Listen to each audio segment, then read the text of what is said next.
আসসালামু আলাইকুম। আশা করি আপনারা সকলে অনেক অনেক ভালো আছেন। তো ইনশাআল্লাহ আল্লাহর রহমতে আমি অনেক ভালো আছি। তো আজকের আবারও নতুন একটা ভিডিওতে স্বাগতম আপনাদের। যারা চ্যানেলটিকে এখনো সাবস্ক্রাইব করে দেন নাই, সাবস্ক্রাইব করে দেবেন এবং কি পাশে থাকা বেল আইকনটি অন করে দেবেন। পরবর্তীতে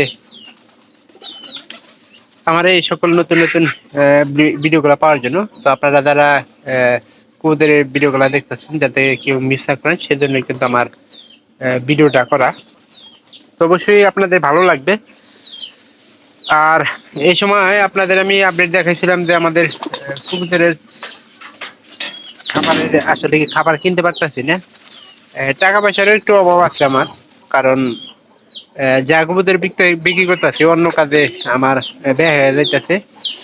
আর খাবার কম দিয়ে কখনো মনে করেন যে কবুতরের বাচ্চার স্বাস্থ্যর আশা করা যায় না, সেটা আমি আপনাদের দেখানোর জন্যই মাত্রই বলতেছি।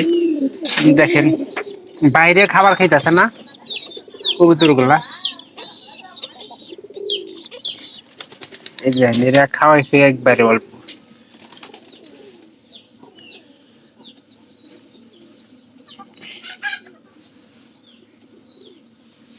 এতে দেখাইলাম এই সাদারা দেখলাম এখানকার এই যে এর পরবর্তীতে আর একটা যে বাচ্চা আছে, এই বাচ্চারা তো খাওয়াই নাই, শরীরের আড্ডি মাড্ডি সব বাইরে পড়ছে।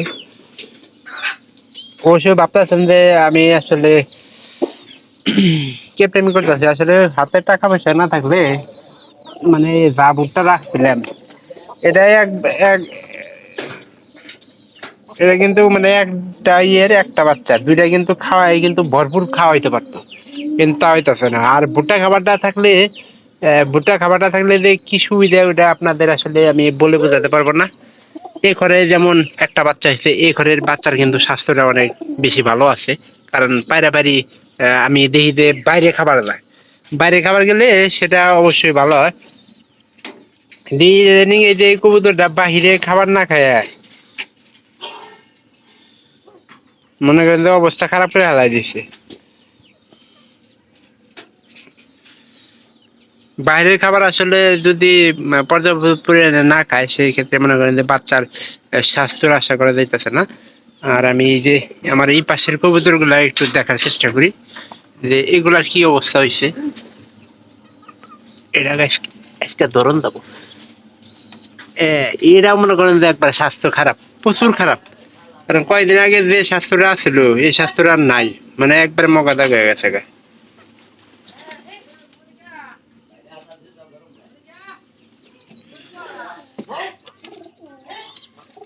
এটা খাওয়াইলে খুব তাড়াতাড়ি খাওয়া, যদি আদার ঠিক মতো খাওয়ায় তাহলে বাচ্চা কিন্তু খুব তাড়াতাড়ি বড় হয়।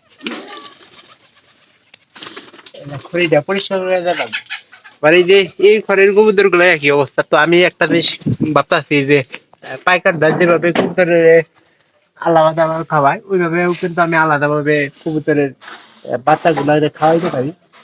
আদা মোট পাইলে যদি সব কবুতর বাহিরে খাবারটা খায়, এটা কিন্তু সেক্ষেত্রে কিন্তু খারাপ হইতাছে না, ভালো হইতাছে। তো আমি এই বুদ্ধিটা করে রাখাই দিছি। তো যে হরেক মালা আসলে মনে করেন যে ওই আসলে খোসাটা পাওয়া যায়, তো ওইভাবে খাওয়ানোটা সবচেয়ে বেশি আর কি ভালো আর কি। সেক্ষেত্রে আপনার দেখা যাবে যে যদি খুদ হইতো তাহলে কিন্তু সবচেয়ে বেশি ভালো হইতো। আর আমি একটা ঠুস আর 1 কেজি খুদ কিনে আনার চেষ্টা করি, 1-2 কেজি, কারণ 32 কেজি এখন বর্তমানে তাহলে খুদ।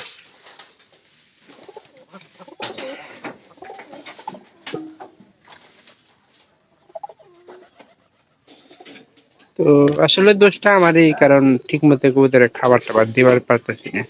কারণ ভুট্টা আসলে শিপনের একটু অবহেলার কারণে কিন্তু মানে এরকম হয়েছে। যদি শিপন ঠিকঠাক মতো ওই যে সিজনের সময় খাবারটা একটু কম দিত, বাইরেই তো খাইতো, মানে মানে খাবার বেশিরভাগ সময় খাবার গুলো নষ্ট হয়ে যাইতো। তাই এখন মনে করেন যে খাবার অপচয় করা যাবে না, আর ভুট্টা একটু আমি বেশি বেশি রাখার চেষ্টা করবো যাতে গেলে কবুতর গুলা ঠিক মতো খাইতে পারে। তো ভিডিওটি ভালো লাগলে অবশ্যই চ্যানেলটিকে সাবস্ক্রাইব করে দেবেন, পাশে থাকা বেল আইকনটি অন করে দেবেন পরবর্তীতে আমার এই সকল নতুন নতুন ভিডিওগুলো পাওয়ার জন্য। তো আপনারা কেউ ভিডিওগুলো যাতে মিস না করেন সেই জন্যই কিন্তু আমার ভিডিওগুলো করা। তো সবাই ভালো থাকেন, ধন্যবাদ সবাইকে।